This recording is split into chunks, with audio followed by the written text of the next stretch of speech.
শেখ হাসিনার পতনের পিছনে মূল ভূমিকা পালন করেছিল বিভিন্ন সামাজিক রাজনৈতিক গোষ্ঠীর মধ্যে সংহতি।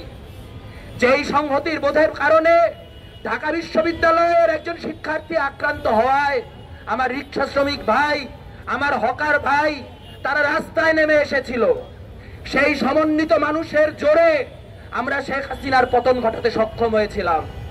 কিন্তু আমরা দেখতে পেলাম শেখ হাসিনার পতন ঘটার পর থেকে ছাত্র সমন্বয়ক নামে যে একদল লুম্পেনের বাচ্চা দেশের সকল জায়গায় ক্ষমতায়িত হলো, তাদের প্রধান এবং প্রথম কাজ হলো বাংলাদেশের শ্রমজীবী মানুষের বিরুদ্ধে এক ধরনের যুদ্ধ ঘোষণা করা।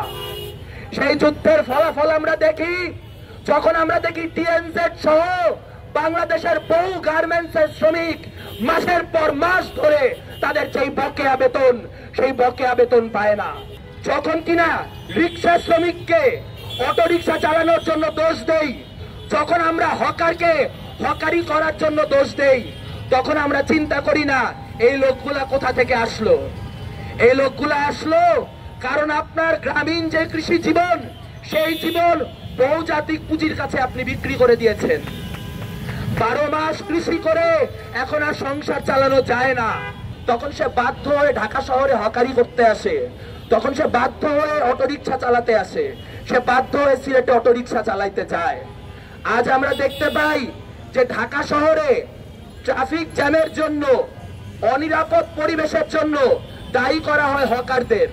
অথচ আমরা যখন এখানে কথা বলছি তখন আমরা দেখতে পাচ্ছি যে একটি ট্রাফিক জ্যাম এখানে বিদ্যমান।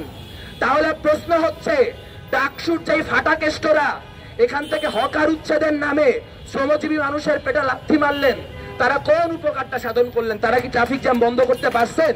আমাদের কোনোভাবেই নিরাশ হলে চলবে না, নিরস্ত হলে চলবে না। শ্রমজীবী মানুষকে সংঘবদ্ধ করে এই মুহূর্তে বাংলাদেশে সাম্প্রদায়িকতা, সাম্রাজ্যবাদ, স্বৈরাচার এবং শ্রম শোষণের যে রাজনীতি চলছে তার বিরুদ্ধে সংঘবদ্ধ হয়ে দাঁড়াতে হবে।